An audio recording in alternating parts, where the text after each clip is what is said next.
Bergamont, ja, im Bereich Trekkingräder, einer der führenden Hersteller in Deutschland mit dem Bosch Performance CX. Da fragt man sich allerdings, wer verwendet denn diesen Motor nicht mehr? Denn mittlerweile sieht man ihn fast überall und es gibt zwei Versionen. Einmal so die Herrenradversion mit einem Mittelrahmen mit drin und dann hat man den Tiefeinsteiger, aber diesmal in einer kompletten neuen Variante mit einem integrierten Akku. Hier ist Nico Ockenfels. Ich grüße dich, Nico. Grüß dich, Sven. Hi. Ja, ich hatte früher mal eine Kreidler Flori. Der Tank war ungefähr so dick wie hier der Tiefeinsteiger. Jetzt muss man dazu sagen, da ist ja auch ein Akku drin. Da ist auch ein Akku drin, richtig. Das ist ja quasi auch der Sprit für das E-Bike sozusagen. Bergamont, natürlich ganz klar bekannt für ihr extrem starkes Trekkingrad-Segment oder Bereich.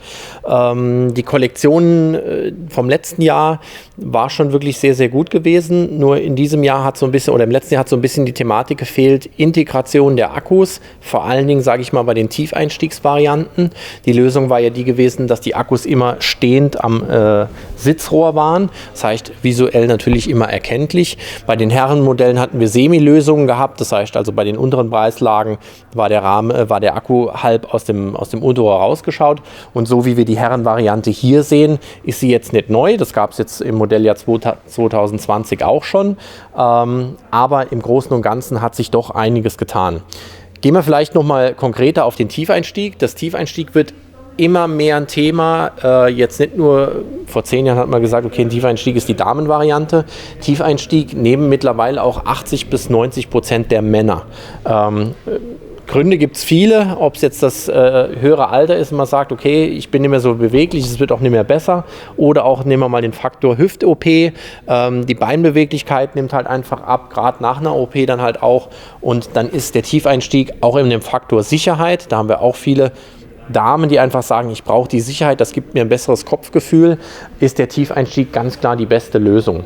Genau, wenn du mal so lieb bist, das mal runternimmst, das Fahrrad, und mal demonstrierst, wie leicht man hier einsteigen kann im Vergleich dann zur Herrenradversion. Ich muss also nur ein bisschen heben.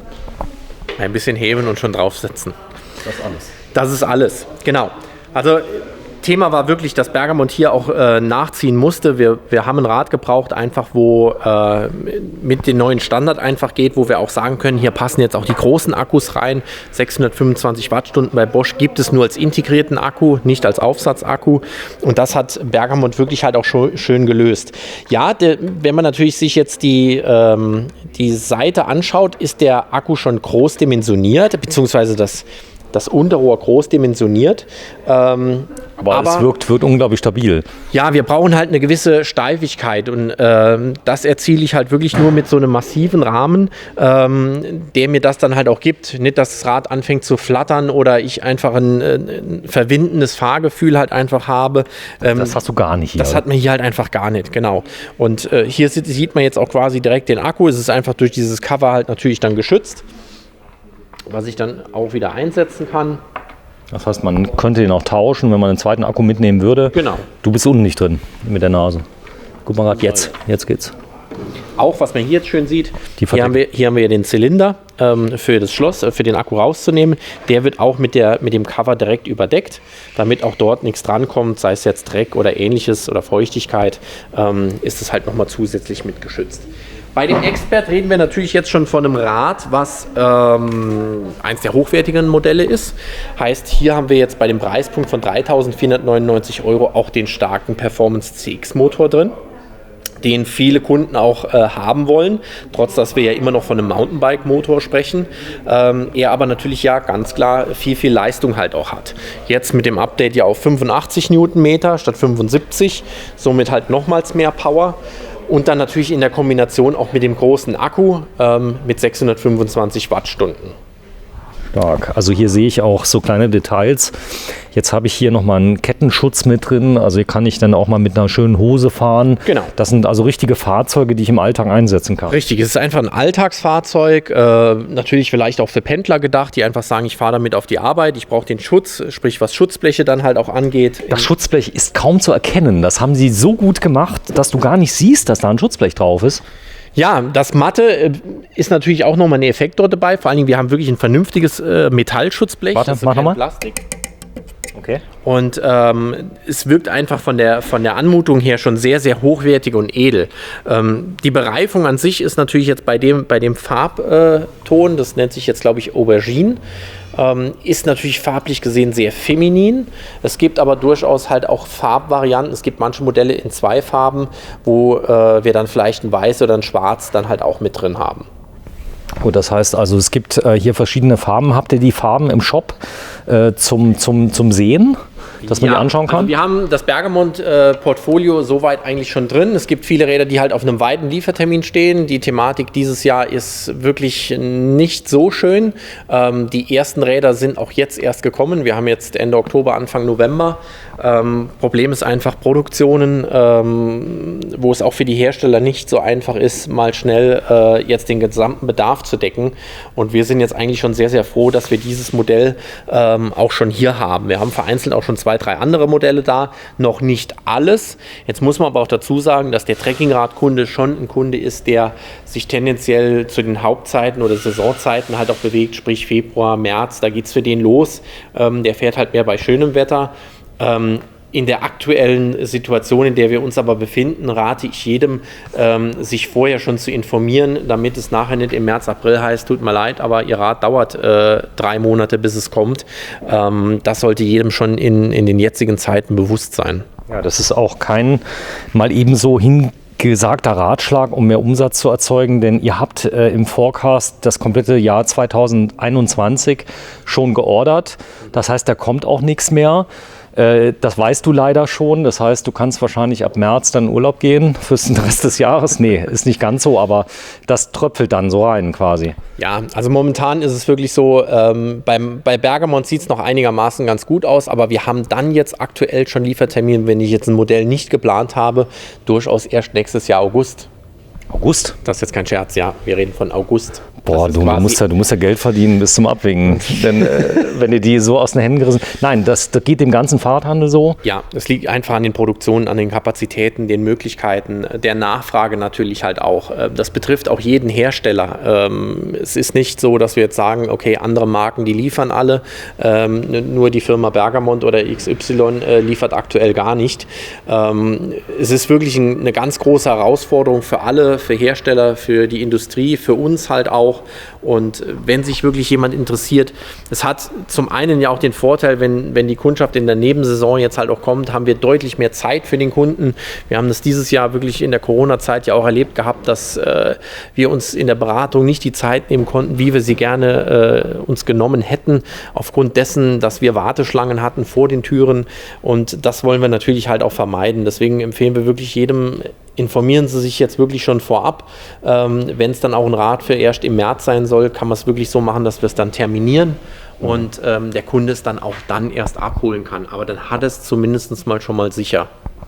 So, Bergamont e-Horizon Expert, Größe 48 cm, 3.499 €.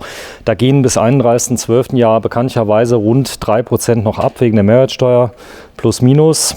Und das Ganze ist jetzt noch verfügbar. Hast du da große Mengen oder sprechen wir auch? Das Thema ist, wir haben große Mengen bestellt, nur wir bekommen halt nur kleine Impulse, weil einfach der Hersteller sagt, okay, ich kriege eine gewisse Menge und jeder soll was von dem Kuchen abbekommen. Und selbst wenn ich gesagt hätte, ich wäre der Erste, der bestellt und ich will die ersten 1000 haben, hätte ich sie nicht bekommen, weil alles gerecht verteilt wird irgendwo, was ja auch richtig ist. Nur es ist wirklich mit die größte Herausforderung im nächsten Jahr und da darf auch keiner böse sein, wenn wir irgendwie sagen, ist schon sogar ausverkauft. Wir versuchen so gut wie möglich zu planen, aber wir wissen selber alle nicht, wie die nächsten Wochen, Monate werden. Und das Thema Fahrrad nimmt halt gerade in diesem Jahr extrem an Fahrt auf und der Bedarf lässt sich so nicht decken. Sag mal, Nico, viele fragen mich, warum ist das jetzt so? Ist das eine reine Corona-Sache wegen den Fahrrädern? Das hat bestimmt auch dazu beigetragen, aber es gibt so eine kritische Masse an E-Bikes, die jetzt im Markt einfach da sind, wo der Nachbar hat eins, der erzählt es dem Nachbarn und da geht das so ein bisschen fast exponentiell ab mittlerweile, oder? Ja, also irgendwann spricht man ja auch immer mal von der Marktsättigung, wo man sagt, okay, jetzt hat man so viele Räder verkauft, jetzt sind nur wir, sondern die Fahrradbranche im Allgemeinen. Das wissen wir aber alle nicht. Und wenn ich selber mal mit dem Auge nach draußen schaue, wo viele Radfahrer unterwegs sind, sehe ich halt noch sehr, sehr viele Radfahrer mit wirklich alten Rädern, wo ich sage, okay, das sind alles noch potenzielle Kunden, die vielleicht irgendwann mal sich zu sowas entscheiden. Jetzt vielleicht auch ohne Motor, aber der Markt an sich ist halt extrem beflügelt worden, gerade aufgrund von Corona. Aber man muss auch dazu sagen, das Wetter in diesem Jahr, in 2020, war so gut wie noch nie. Wir hatten jetzt gestern, aktuell haben wir auch Sonnenschein, ist jetzt schon ein bisschen später am Tag, aber wir hatten gestern ja noch 22 Grad hier. Und, im November. Und das bringt viele auch jetzt noch aufs Fahrrad, die sagen, ja klar, ich gehe noch Fahrrad fahren, ist alles noch gut. Ja, es gibt ja kein schlechtes Wetter, nur schlechte Kleidung. Auch da, man kann sich ja ordentlich anziehen. Wenn man Funktionskleidung anzieht, kann man locker auch bis minus 10 Grad fahren. Aber ich sag mal so Temperaturen 8 bis 10 Grad. Wenn es nicht regnet, so durch den Wald zu fahren im Herbst, macht ja Höllenspaß. Und viele entdecken ja das Fahrradfahren neu. Das heißt, die hatten vorher vielleicht gar kein Fahrrad mehr oder hatten irgend so eine alte Gurke, wo die Reifen schon platt waren im Keller und sagen dann auf einmal, okay, das ist ja wirklich eine Bereicherung. Ich bewege mich draußen, ich tue was. Mein, ich sag mal, Puls wird erhöht über einen gewissen Zeitraum, vielleicht auf 130, wie der Arzt auch immer gesagt hat. Die Cholesterinwerte könnten fallen. Gut, ob das Bier danach denn nochmal eingeworfen wird, ist eine andere Sache, aber viele entdecken das Radfahren komplett neu. Ja. Definitiv. Also gerade auch jetzt in den letzten Monaten oder so haben wir halt viele Kunden, die gesagt haben, okay, ich wäre wahrscheinlich so nie aufs Fahrrad gekommen, aber mein Nachbar, der hat auch eins, da bin ich mal mitgefahren. Oder wirklich auch aufgrund der Corona-Situation jetzt nochmal spazieren gehen, um sich mal zu bewegen. Fitnessstudios sind geschlossen, mein Verein kann ich auch nicht trainieren gehen, weil keine Trainings ablaufen. Dann war das Fahrrad natürlich das Thema Nummer 1, um das dafür zu nutzen, um ein bisschen sportlich unterwegs zu sein, ein bisschen was für seine Fitness zu machen, sich bewegen. Und ja, das merken wir halt alle sehr extrem. Und vor allen Dingen natürlich hat das dann halt auch auf die Auswirkungen der Lieferzeiten. Aber da sage ich immer, da muss man einfach mal schauen, was derjenige Kunde halt auch sucht und wie die allgemeine Situation aussieht. Wir können jetzt das nicht verallgemeinern für alle Fahrräder, sondern wir müssen jedes Modell immer gezielt, was Farbe, Rahmengröße, Modell angeht, immer gezielt nachschauen, um zu gucken, was gerade verfügbar ist. Ja, das Display ist sehr hochauflösend. Es ist ein LCD-Display, was je nachdem im Prinzip wie viel Sonne eingestrahlt wird, umso besser lesbar ist. Das ist hochinteressant und es lässt sich extrem gut ablesen. Genau, also wir haben hier das Intuvia-Display, das kennen wir ja schon ein bisschen länger aus dem Portfolio von Bosch. Es hat alle Funktionalitäten, die man in dem heutigen Bereich braucht. Beim Trekkingrad ist durchaus auch relevant der Lichtschalter. Warte mal, wenn du nochmal an und ausmachst. Tatsächlich, da geht das Licht an. Wie cool. Genau, für vorne und für hinten. Dann natürlich der Informationsbutton, wo ich alle Informationen sehe, die ich... Groß, also es fällt direkt auf. Ja, es fällt direkt auch auf jeden Fall. Hier haben wir es jetzt zwar noch in Englisch programmiert, also Range sehe ich auch die Reichweite. Die ist dann durchaus ein Thema, wenn ich natürlich in die verschiedenen Modi gehe. Man muss dazu sagen, wir haben jetzt nur 2 Balken. Heißt, bei Turbo hätten wir jetzt nur 6 Kilometer Reichweite. Und im Eco-Modus kommen wir jetzt auf 12 Kilometer. Der ist leer, der Akku. Genau, der ist jetzt quasi noch nicht geladen. Das Rad wurde ja auch erst montiert gerade für uns.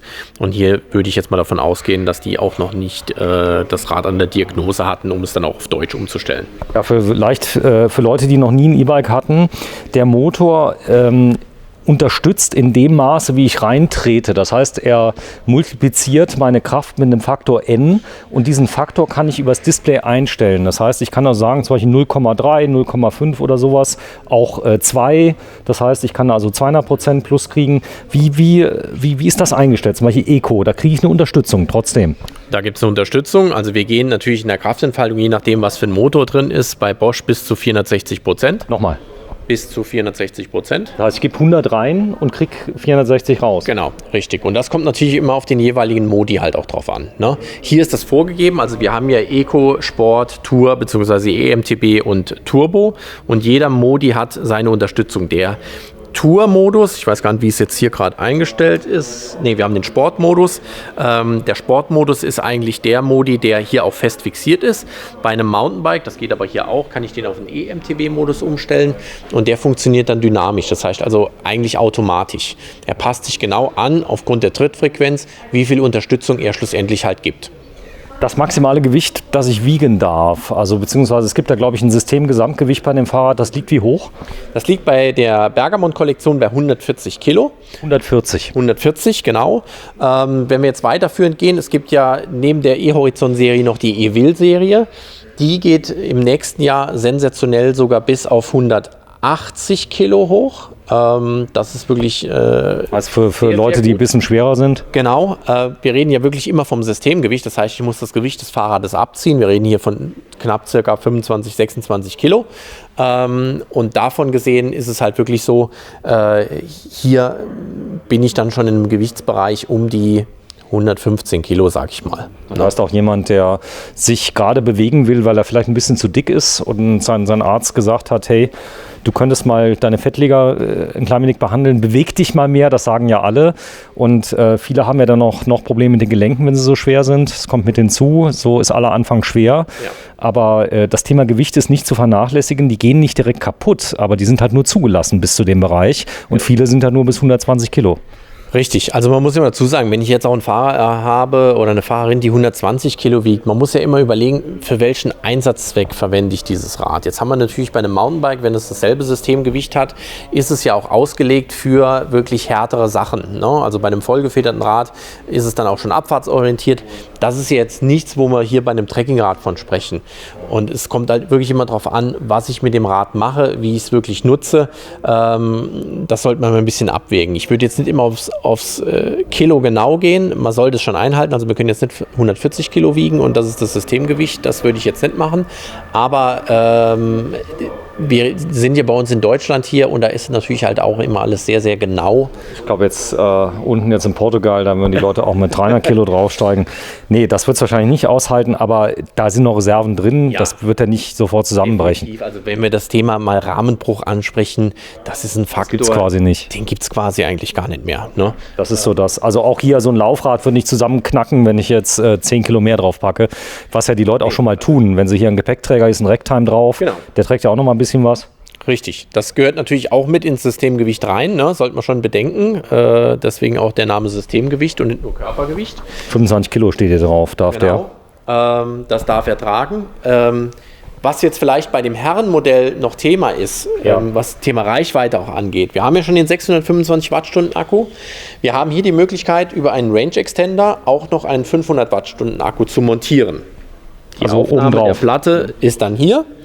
Und das heißt, hier genau wie früher halt auch sitzt der Akku. Zusätzlich. Und hier ist eigentlich auch der direkte Anschluss. Das ist zum einen die Ladebuchse. Hier gehen wir dann aber auch darüber hinein, um das Ganze mit dem System zu verbinden. Okay, das heißt also, ich habe dann zwei Akkus. Einmal den Akku hier drinnen, wenn du auch das Fahrrad mal kurz hochhebst. Das, glaube ich, haben wir noch nicht gemacht, das hier, das blaue. Dann kann man nämlich mal drunter gucken. Hier ist das zum Schrauben gemacht, geht aber auch sehr einfach. Und da drinnen unter dieser Abdeckung, da sitzt der 625, was ist da drin? Genau, 625 Wattstunden. Also wir haben jetzt im Bergamont-Programm ab dem Preispunkt von 3.000 €, das ist das Sportmodell, auch ein sehr interessantes Rad, was leider, da sind wir wieder bei dem Punkt Verfügbarkeiten, im aktuellen Stand die ersten Modelle im März kommen. Echt? Und das hier, was hier steht, ist das schon verkauft? Das hier ist noch nicht verkauft. Noch nicht verkauft. Das heißt aber, die kommen jetzt rein, wir müssen sie schnell filmen. Du musstest sie auch immer blocken, denn wir hatten ja bis vor kurzem die Situation, im Moment hast du tatsächlich Fahrräder und das sind noch wenige, die da sind, aber das war vor kurzem mal komplett leer hier unten und zwar komplett. Also ich habe sowas noch nie gesehen, du hast mir Fotos geschickt. Mittlerweile sind ein paar da, aber die Leute, ist jetzt November, es reißt einfach nicht ab. Also ich merke das auch im Campingbereich, selbst die Campingleute, also ich drehe ja viel Camping, die kaufen Campingmobile, man ist unterwegs. Ist das hier so ein bisschen, was man sich gönnt, weil man, ich sag mal, will ja was tun, man soll sich ja vereinzeln im Wald. Das hier ist eine tolle Geschichte, wo ich Sport machen kann und gleichzeitig Freizeit habe? Ja klar, also natürlich reden wir von einem Fahrrad auch immer von einem Produkt, wo ich sage, das ist kein Produkt, was ich unbedingt brauche. Wenn ich jetzt natürlich sage, ich habe keinen Führerschein, ich muss auf die Arbeit fahren und öffentliche Verkehrsmittel sind auch nicht vorhanden, dann bleibt mir ja nur das Fahrrad, um das zu nutzen. Nichtsdestotrotz kann natürlich auch jemand sagen, mehr wie 2.500 Euro gebe ich nicht aus. Es ist zum einen natürlich ein Hobby, es ist natürlich aber auch eine Frage der Beanspruchung. Was mache ich mit dem Fahrrad? Für welchen Einsatzzweck verwende ich das Produkt? Und so beraten wir halt schlussendlich eigentlich auch. Ne? Wenn mir jemand sagt, ich fahre vielleicht 2-mal im Jahr, dann sage ich jetzt nicht, das Expert muss es mindestens sein, weil das ist ein Rad, das braucht er nicht. Wenn der Kunde natürlich sagt, aber die Farbe gefällt mir jetzt so gut und die gibt es halt nicht bei dem Rad für 2.500 Euro, dann ist das ja schlussendlich seine Entscheidung. Das ist ja wie mit jedem anderen Produkt schlussendlich halt dann auch. Für uns ist immer der entscheidende Faktor, vom Kunden zu wissen, was seine Nutzung ist, was macht er mit dem Produkt und danach beraten wir dann schlussendlich, was das passende Rad für ihn ist. Und oftmals sind wir dann auch noch nicht bei einem spezifischen Rad, das heißt, wir sind bei einem Mountainbike, beim Rennrad, beim Trekkingrad, sondern es ist immer noch die Vorstellung, okay, ich will ein Fahrrad, aber ich weiß eigentlich noch gar nicht, welches Fahrrad ich brauche oder haben möchte. Der Vorteil ist, du hast auch mehrere Fahrräder, dass die Leute auch mal gucken können. Jetzt haben wir noch ein paar, ja. Jetzt habt ihr noch ein paar. Das hier werden wir gleich machen. Das ist ein spezielles Scott, was ganz anderes. Nur, dass man mal sieht, also es ist praktisch das gleiche System. Ist da auch ein Bosch drin? Auch Bosch, ja. Auch Bosch drin, der gleiche Motor drin, in so einer Rennmaschine, jetzt mal optisch allein, aber die gleiche Power habe ich jetzt auch in diesem Trekkingrad mit drin und das Schöne ist, es fährt im Turbomodus quasi von alleine. Das muss man schon sagen, man muss nur leicht antippen und da kommt schon was, oder? Ja, der Bosch ist natürlich schon so getrimmt, dass er diesen, ich sage jetzt mal ein bisschen Motorradeffekt halt auch hat, wie wenn ich das Gas gebe, merke ich natürlich direkt was. Da kommt richtig was. Da kommt halt schon richtig was. Also es ist Darf man das mal fahren bei dir? Ja klar, also Probefahrt ist wichtig, gerade für die Leute, die sagen, auch unabhängig davon, ob sie noch gar nicht wissen, ob sie ein Fahrrad haben wollen, aber noch nie das Erlebnis eines E-Bikes gehabt haben. Soll es geben. Soll es geben. Die dürfen gerne vorbeikommen und dürfen dieses Fahrerlebnis bei uns sich abholen. Ja. Und wo? Ja, zum einen in St. Wendel, da wo wir jetzt gerade sind. Nimm mal das Bändel weg, ja, das, was wir sehen bei Recycle. Genau. Und in der Filiale in Riegelsberg dann nochmal näher Saarbrücken. So ist das, ja. Oder halt immer mehr Leute bestellen ja bei dir im Internet. Der Shop, den hast du schon sehr, sehr lange, sogar länger wie die Ladengeschäfte. Und das kann man ordern. Du hast interessanterweise was, wo also viele vorher die Nase gerümpft haben und gesagt haben, ach, ein Shop, da sieht man ja, was ich alles habe und so. Aber mittlerweile im Jahr 2020, 2021, die Leute erwarten das, dass man den Lagerbestand online sehen kann. Das haben nicht nur die Großen, das hat auch so ein kleiner Laden wie du. Ja, mittlerweile haben wir es ja schon seit 10 Jahren, den Online-Shop, und für uns ist es ein wichtiger Indikator, auch eine gewisse Transparenz, die wir ganz klar zeigen, jetzt nicht nur für unsere Kunden, sondern klar auch für den Wettbewerb, aber für uns ist es natürlich halt auch ganz klar wichtig, dass der Kunde auch regional weiß, okay, lohnt sich dorthin zu fahren oder... Man sieht die Fahrräder, wo die stehen? In welcher Filiale? Diese Funktionalität, an der sind wir noch dran. Das wird sicherlich irgendwann Thema sein, dass wir wirklich auch die Filialen unterscheiden. Wo steht es dann? Genau, ihr habt ja 2 Filialen, nicht, dass ich nach Riegelsberg fahren, da ist es nicht. Richtig. Man kann aber vorher anrufen. Im aktuellen Fall ist es aber auch bei der Fahrradthematik immer so, einerseits haben wir ja natürlich Lagerware, das heißt, das Rad steht vielleicht auf grün, aber es ist nicht montiert. Egal, ob ich jetzt auch im richtigen Laden bin, wo das Fahrrad steht, das sollte man immer noch mal bedenken. Gerade in den Zeiten, zu den Stoßzeiten, wo viel los ist, bekommen wir natürlich halt auch viel Ware und die muss halt aber auch erstmal montiert werden. Das sollte man immer bedenken. Wenn nicht, einfach eine kurze E-Mail oder ein Anruf, ist mein gewünschtes Fahrrad bei euch oder wann? Auch ruhig mal eine E-Mail schreiben, muss man sagen. Das heißt, also im Moment ist es kein Problem, aber es gab bei Zeiten, die werden alle beantwortet, auch zeitnah. Ruhig eine E-Mail schreiben. Wir rufen auch gerne zurück. Wenn wir durchaus, das ist einfach auch Thema, schlechter erreichbar sind, ist es wirklich so, einfach eine kurze E-Mail, wir rufen gerne zurück, ist also gar kein Problem. Das erfolgt meistens sogar schneller, als wie wenn der Kunde den ganzen Tag versucht, uns zu erreichen. Also einfach nur eine E-Mail schreiben, Rückrufnummer rein, vielleicht ganz kurz, vielleicht schon, um was es geht. Damit der richtige Kollege dann halt auch bekommt, ob es jetzt für die Werkstatt ist, ob es jetzt ein Neurad ist, damit wir es dann direkt auch schon sondieren können. Super. Nico Ockenfels, last but not least eine Frage. Es gab ja Händler, die haben gesagt, ich nehme nur in den Service Räder an, die bei mir gekauft worden sind. Wie habt ihr das gehandhabt und wie ist es aktuell? Also, ja, ganz großes Thema auch zwischen meinen Händlerkollegen. Jetzt waren wir natürlich in einer Phase, wo uns die eigenen Kunden natürlich halt auch sehr, sehr wichtig sind. Wir aber, sage ich mal, ich will jetzt nicht sagen Fremdkunden, aber die ein Fahrrad nicht aus unserem Haus haben, auch immer noch ganz klar bedienen. Ne? Also wir schließen auch keinen aus. Auch jetzt zu den jetzigen Zeiten nicht, wo wir sagen können, wir haben mit unseren Rädern eigentlich genügend zu tun, sondern die Werkstatt ist so orientiert, dass wir Service auch für Marken machen, die nicht aus unserem Haus oder von Marken sind, die wir vielleicht auch gar nicht führen. Das ist also kein Problem. Super. Nico Ockenfels mit 2 Standorten, einmal Riegelsberg, einmal St. Wendel. Hier haben wir das Trekking-Segment, wo Bergamont einer der führenden Anbieter ist, zumindest mal beim Nico. So ist es und jeder sagt ja anders, aber ich habe ein Fahrrad, da habe ich richtig schön lange Freude dran. Das ist so, man kriegt die Ersatzteile nach, Rahmen kriegt man auch noch eine gewisse Zeit lang. Es gibt wenig Probleme mit den Fahrrädern und man muss ja auch dazu sagen, das sind alles Standardbauteile, die hier verbaut worden sind, vom Akku, von den Bremsen und so weiter. Man kann das reparieren, servitieren, alles kein Thema und ihr habt ganz wenig Stress mit Bosch, das hast du mir gesagt. Also wenn, ich sag mal, alle haben das gut im Griff, aber gerade bei Bosch, ihr könnt selbst Bosch-Motoren, die, sagen wir mal, 10 Jahre aus den Anfängen der E-Bikes, ich glaube vor 12 Jahren ging es los, 13 Jahren, selbst die könnt ihr noch teilweise servitieren, also da macht man nichts falsch. Ja, also es ist wirklich so, die allerersten Jahr sind auch immer noch ein gewisser prozentualer Anteil da. Man muss weißen.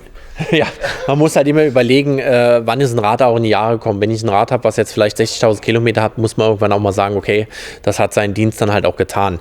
Im Großen und Ganzen ist aber wirklich, was den Service bei Bosch halt angeht, die Handhabung sehr, sehr einfach. Wir haben mit den anderen Herstellern aber auch dort wenig Probleme, muss man ganz klar sagen. Nur wir haben mit den Marken, sprich bei Bergamont, bei Cube und bei Scott, in erster Linie Bosch-Motoren oder halt auch Akkus mit verbaut. Der einzige, der bei uns, sage ich mal, noch mit Shimano unterwegs ist, ist Husqvarna.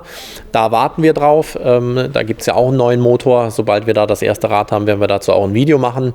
Und dann ist aber der große Anteil wirklich sehr, sehr Bosch-lastig. Ja, vielen Dank, Nico. WeCycle, WE und Cycle nochmal, hol das Bändchen nochmal weg, dass wir sehen. Nicht Recycle, sondern WeCycle und das Ganze finden Sie im Internet einmal in St. Wendel und einmal in Riegelsberg. Tschüss. Ciao.